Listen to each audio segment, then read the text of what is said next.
Paris to enter its third lockdown, 16 other French regions also to be under stricter measures as the country grapples with a third wave of infections. France also to resume its paused rollout of the AstraZeneca vaccine on Friday, after the European Medicines Agency found it was not associated with a higher risk for blood clots.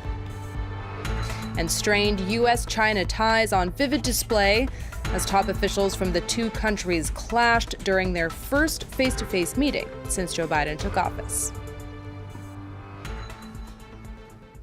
You're watching France 24. Thanks for tuning in. I'm Claire Rush.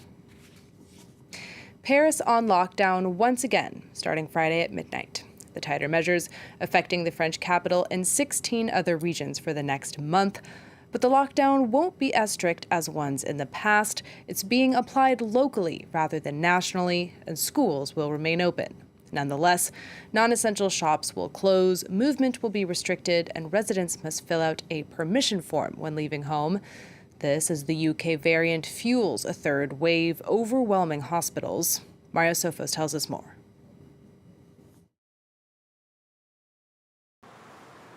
After much anticipation, the French government has confirmed new COVID-19 restrictions that apply to more than 20 million people across 16 departments. In these 16 departments, new massive measures to restrain the epidemic will be in place starting Friday night at midnight and for 4 weeks. It's a third route that we're taking, a path that should allow us to slow down infections without locking ourselves up. The areas affected by the new measures include Paris and all the departments in the surrounding region, the entire northernmost region of France, as well as the northern departments of Eure and Seine-Maritime and Alpes-Maritimes in the south. People living in these red zones are prohibited from travelling to other regions of the country. In the departments that will be under lockdown from midnight Friday, residents will once again be required to carry a certificate to justify leaving the house.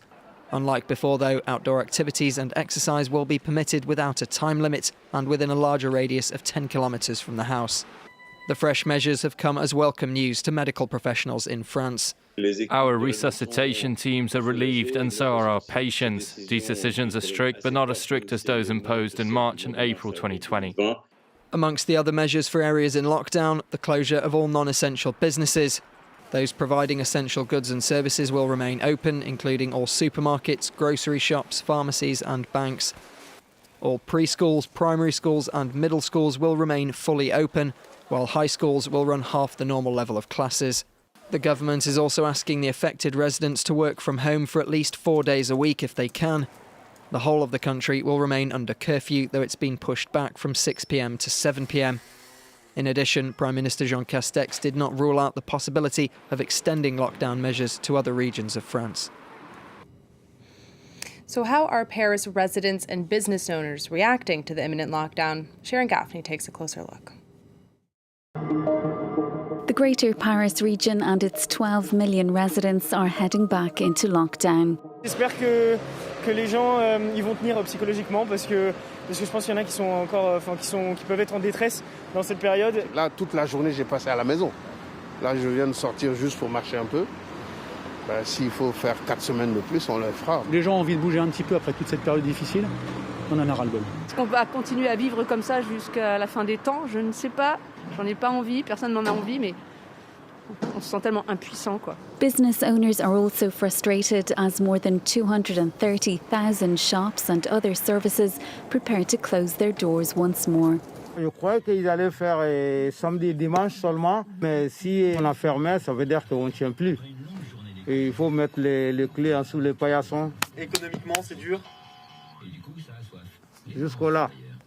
On a envie que ça avance, quoi. Parce que si on ferme à chaque fois, ça va être vraiment dramatique, là. Nous, on a besoin de travailler, quoi. The government is again urging people to work from home. These engineers are only coming into their office once a week. Notre lieu de travail, notre lieu de vie devient le même. Et ça, c'est un peu plus compliqué de différencier les deux, quoi.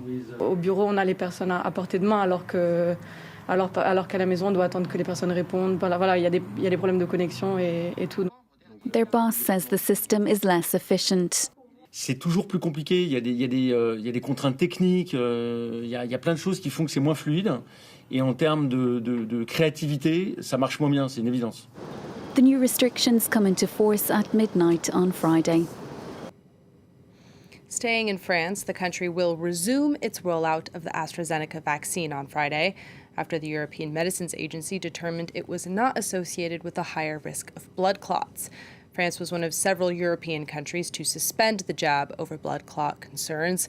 Just the latest bump in the road for AstraZeneca, whose EU rollout has been riddled with problems. Catherine Viette and Andrew Hillier have this. First came Pfizer. After that, Moderna threw its vaccine hat in the ring. Then, in November last year, AstraZeneca announced that its vaccine was also effective in fighting coronavirus, following clinical trials. The safety profile looks rather good and reassuring. And importantly, we are seeing good immune responses in almost everybody. The British-Swedish vaccine triggered new hope. Unlike its rivals, it's cheaper and can be stored at normal temperatures of 2 to 8 degrees Celsius. As AstraZeneca's doses were rolled out around the world, hiccups came. In January, it announced that it would slash deliveries to the European Union by 60% due to production issues. The shortfall sparked an uproar from the bloc's officials. Vaccine developers have moral, societal and contractual responsibilities which they need to uphold. To add to the vaccine's woes, some countries like France and Germany even recommend that doses not be administered to people over 65 due to limited scientific data, but they reversed their decision earlier this month. The UK government quickly came to AstraZeneca's defence. I think that the MHRA, our own authorities, have made it very clear that they think the Oxford AstraZeneca vaccine is very good and efficacious. They think that it is effective across all age groups. AstraZeneca has also come under fire in recent weeks, following reports that 37 people who were inoculated then had blood clots. An investigation by the European Medicines Agency concluded that the AstraZeneca vaccine is safe and effective.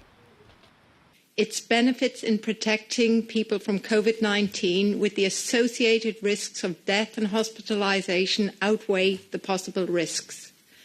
The committee also concluded that the vaccine is not associated with an increase in the overall risk of thromboembolic events or blood clots. Several European countries chose to press pause on the AstraZeneca vaccine. This ruling by the EMA has cleared the way for governments to resume its use. And let's take a closer look now at just how the European Medicines Agency arrived at the conclusion that the AstraZeneca vaccine is safe and effective. Anthony Cox is a reader in clinical pharmacy and drug safety at the University of Birmingham. With all of life, there is uncertainty. So the EMA and other regulators throughout the world, when they look at these events, they have to do the best they can with the data they have. And these, the thrombosis, the blood clots that we're seeing, the number of them isn't more than you'd expect in the normal population who have a blood clot. 1 in 1,000 people in a year would have a blood clot normally. It's lower than that in the people who've been vaccinated. 17 million people with the AZ vaccine. And then there's these more rare blood clots in the brain that have been found, which are linked with a platelet disorder, very rare platelet disorder. And they're in the number of like less than 1 in a million people. And we still, EMA have looked at this and they still haven't been able to prove a link between the vaccine and the event. It's become a tit-for-tat war of words between Joe Biden and Vladimir Putin. After the U.S. president called his Russian counterpart a killer, Putin responded, "It takes one to know one." It's the latest sign of escalating tensions, coming just after Russia recalled its ambassador from Washington. Our correspondent Ketivan Gordestani tells us more about the diplomatic row. Well, in this case, it's simply Vladimir Putin hitting back at the criticism and the attacks that came from Joe Biden when he was asked whether he believed that Vladimir Putin was a killer, and he said, "Yes, I do." So this was really a tit-for-tat between the two presidents, but it also shows that Vladimir Putin knows now what he's dealing with. He knows that Joe Biden does not really see him fondly and he knows that the relationship that he had with the previous American president is going to be totally different with this American president. Joe Biden has made it extremely clear that there's no love lost, and he's doing it very publicly and criticizing Vladimir Putin very publicly. There was also this sort of dare or taunt from the Russian president, really calling Joe Biden in a sort of televised live debate. Now, the White House was asked about this, what Joe Biden felt about this. The press secretary said that there's no announcement to make as to a response to that request from the Russian president. She simply added that they already had a meeting, a conversation, a long phone conversation where they spoke at length of all these issues. And she said that there were plenty of other world leaders that Joe Biden hadn't yet spoken to, and those would be their priority for the U.S. president. Ketchivan Gorgestani reporting from Washington. The Biden administration also facing another geopolitical rival on Thursday, China. Cabinet members sat down with Chinese officials for their first high-level face-to-face meeting since Joe Biden took office, putting the strained ties between the two countries on stark display. Andrew Hillier has more. A frosty start to their first face-to-face meeting in the chilly surroundings of Alaska. U.S. Secretary of State Antony Blinken was first to break the ice in an opening statement that put his country completely at odds with China. We'll also discuss our deep concerns with actions by China, including in Xinjiang, Hong Kong, Taiwan, cyber attacks on the United States, economic coercion toward our allies. China's Director of Foreign Affairs shot back with similar remarks, telling his counterpart that the U.S. had nothing to gain from being confrontational. 我们把你们想得太好了，我们认为你们会遵守基本的外交礼节。 Over the next 2 days in Anchorage, both sides will lay bare their differences on a range of issues. The US will bring up human rights in Hong Kong and Beijing's treatment of the Uyghur population in Xinjiang province. Blinken also said he'll push back against Beijing's authoritarian drive and its aggressive stance in the South China Sea. But China also plans to go on the offensive, accusing the US of pushing democracy despite the Capitol riots and of having its own problem with human rights. The breakdown in relations between the US and China is nothing new, though. Ties between both sides have been worsening for years. They plunged even further last year after Donald Trump accused China of not doing enough to contain the coronavirus outbreak. And finally, here in France, a debate is raging in the museum world over the use of Roman numerals. Some museums are moving away from their use as part of policies aimed at universal accessibility, and it's prompting some backlash. Catherine Viet has more. Some Roman numerals are being replaced to make it easier for visitors to understand. That's the case at the Carnavalet Museum in Paris, where Arabic numbers have been substituted in exhibition descriptions. Ça va avoir un intérêt, plus précisément pour les publics en situation de handicap psychique notamment, mental aussi, avec qui on va. Mais ça va avoir un intérêt aussi pour les touristes étrangers qui ne sont pas tous familiers des chiffres romains. Et puis en fait, ça va avoir un intérêt pour tous ceux qui ont envie de lire des informations un petit peu simplifiées. Should Roman numerals be replaced? Some think so.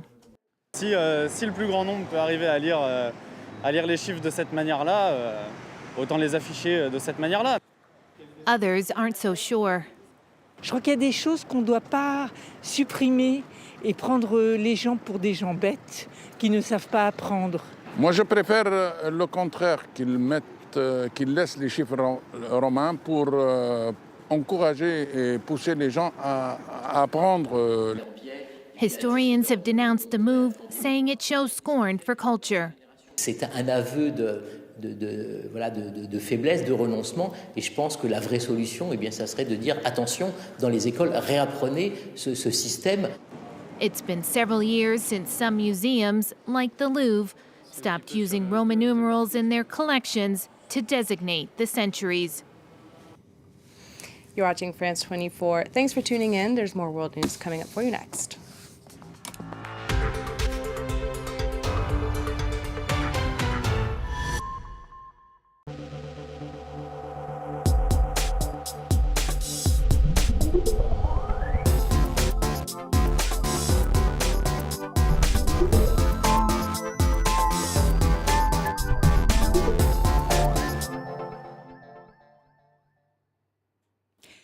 Hello and welcome to all of you. You're watching Tech24. In this edition, we tell you more about the vast cyber attack on Microsoft Exchange. What started as an alleged state-sponsored attack is becoming a global crisis, claiming at least 60,000 victims worldwide, mainly small and medium-sized businesses. And in Test24, we tried the groundbreaking ready-to-fly FPV drone by DJI. As you'll see, it lets users of any skill level feel the thrill of immersive flight. Now, several days ago, Microsoft was targeted by a massive cyber attack. Allegedly, it all began as a Chinese state-sponsored espionage attack against specific individuals using flaws in its email software. But it has now escalated into a devastating global hacking scheme as criminal groups rush to compromise victims before they secure their systems. The U.S. Cybersecurity and Infrastructure Security Agency is now calling on all organizations across all sectors to follow guidance to address the exploitation of at least 4 vulnerabilities in Microsoft's Exchange email app. Well, let's take a listen to the White House Press Secretary, Jen Psaki. This is a significant vulnerability that could have far-reaching impacts. First and foremost, this is an active threat. And as the National Security Advisor tweeted last night, everyone running these servers, government, private sector, academia, needs to act now to patch them. We are concerned that there are a large number of victims and are working with our partners to understand the scope of this. Estimates of the number of victims of the cyber attack continue to vary from 60,000 to a staggering 250,000 companies globally. Well, to talk more about it, let's turn to Adrian Gendre from the cybersecurity firm Vadesecure. Hello and welcome. Hello, Julia. So could you tell us more about this attack, its extent, and what hackers were hunting for? So it all started from a set of vulnerabilities on the Microsoft Exchange servers, messaging servers. It allowed hackers to set up what we call a web shell. This is a tool that allows hackers to have remote administration access to the servers. And while Microsoft has provided a patch to secure the servers, if the servers have had the access opened, it is still open as of today. And with the administrative access, you have unlimited possibilities in terms of consequences of this. Now, since attention has been drawn to these flaws, there's been a flood of attacks by criminal groups this time who are taking advantage of the situation. Yes, totally. And we are already seeing a set of consequences of this, and we expect the worst to come later. What we're seeing right now, we're seeing hackers leveraging the access to all those servers. We are talking about hundreds of thousands of servers. We're seeing ransomware being deployed, malware being deployed on the servers. And we really want to alert on what we will be seeing next. We expect a rise of highly qualified spear-phishing emails, CEO fraud, identity spoofing, because the hackers have had access to context communications between companies and all those partners. So they will be leveraging those information to do what we call threat jacking, running other attacks with a real history. That's right. And now this, of course, has now become a geopolitical issue. Do you think that the U.S. will actually retaliate against China? I mean, we know that the Biden administration is already exploring penalties, including sanctions against Russia for the SolarWinds attack that occurred just several weeks ago. Yes, so of course I cannot speculate on what the US will do. However, what we are seeing, and we see it from the operational view here in the threat landscape, we're seeing big nations structuring themselves with offensive cybersecurity strategies. We often speak about China, Russia, Iran, North Korea having offensive cybersecurity strategies, but we're seeing the Western countries also putting in place strategies like, military. It's a new weapon. And the consequence of this, we are seeing the quality of the attacks increasing. We are seeing groups being more and more structured. And so we're seeing the attacks much more challenging to block efficiently, actually. And more people are saying that this is no longer a Cold War, but it is becoming warmer as we go forward. Thank you very much, Adrian Gendre from the cybersecurity firm Vadesecure. Now on to another story. Have you ever heard of planned obsolescence? For those who haven't, well, it's a trend which consists of designing a product with an artificially limited useful life or a purposely frail design so that it becomes obsolete after a certain predetermined period, after which it needs to be replaced. Well, France has been a vanguard in fighting this practice and has now developed the world's first repair index with a score to indicate how easy it should be to repair electronic items. Catherine Kadir-Clifford has more. Since the start of the new year, certain products are marked with the mysterious new logo here in France. Scores from 1 to 10 measure an object's reparability. They aim to encourage consumers to throw away less. The key phase for CO2 emissions is the manufacturing process. The longer appliances last, the more they can be repaired and the less CO2 is emitted. The new logos can be found on devices ranging from TVs to smartphones, computers, lawnmowers and washing machines.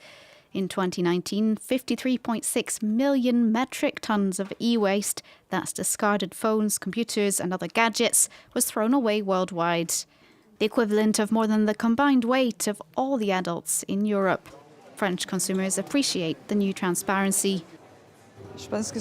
I think it's very good, because often you don't know if you can repair it or not, and then who you should call to do so. So for me, it's a major factor when I'm buying a product.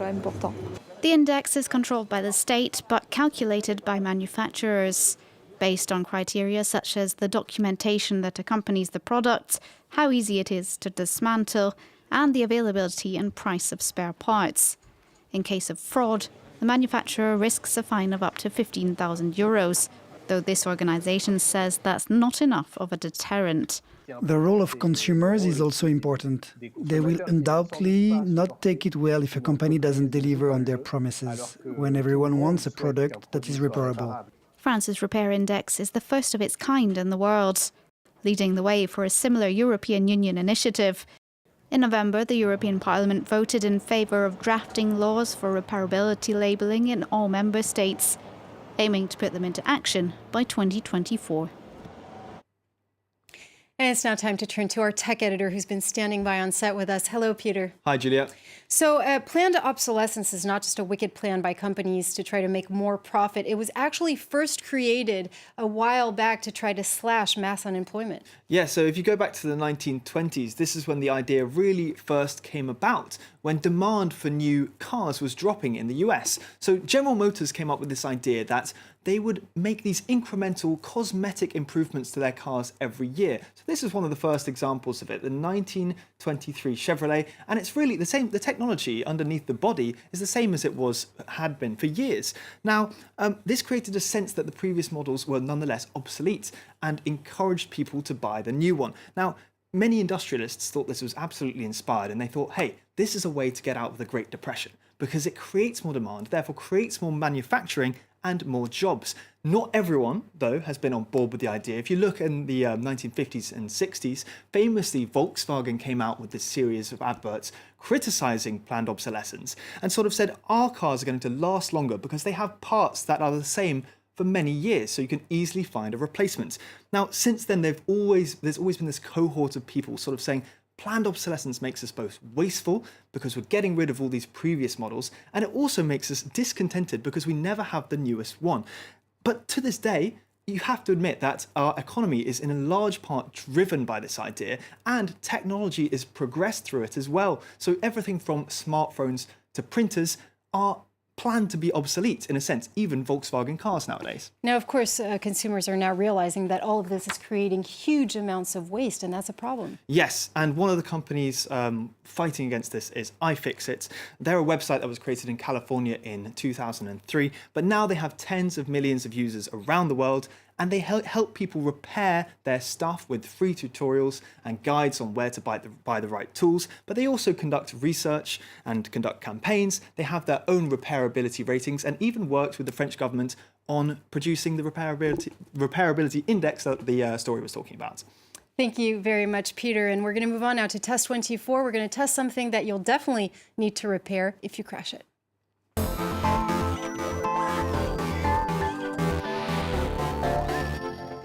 Consumer drones have been around for more than a decade now, so I was quite surprised to learn that what we have here on set today is the first of its kind. It's the DJI FPV, Peter. What does that mean? Yes, so DJI stands for for Dajiang Innovations because it's a Chinese company, and FPV is first-person view. So what that means is that you'll get a pilot's view of the drone from the camera on the drone right into a headset like this, and you can even control it with a motion controller. So you turn this around, pull the trigger to go faster, and that is actually your controller. Now, this setup is traditionally used for drone racing because this kind of first-person view gives you a very precise maneuverability. So you can go very, very fast and you can do all sorts of complicated maneuvers. Now, as you can imagine, this is a very immersive and very exciting way to fly a drone, but it also is somewhat vomit-inducing, I find, if you're new to it, yeah. Well, could we actually try it here in the studio and make it fly? Or? Well, I'm not about to do that because it goes from 0 to 60 miles an hour in 2 seconds, and the top speed is 87 miles an hour. So this thing is rapid. Right, we may not try it in this studio. Yeah, it might least. cause quite a lot of damage that I can't afford. All right, I'm going to have to get one myself then. How much is it? Well, yeah, there you might have an issue. It's 1,350 euros with everything included. But there are a lot of cheaper drones out there. They are not FPV drones. That's the thing about this one. You cannot find a cheaper FPV drone which works out the box. You'd have to make it yourself, and even then it would probably end up costing you around more than 1,000 euros. Well, thank you very much for that, Peter O'Brien there. That brings us to the end of this week's edition of Tech 24. We'll see you soon.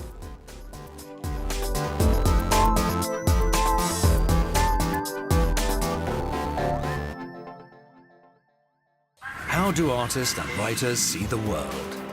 France 24's culture show takes you beyond the headlines, to the crossroads where the arts meet the news, and engage with what's happening in our lives today.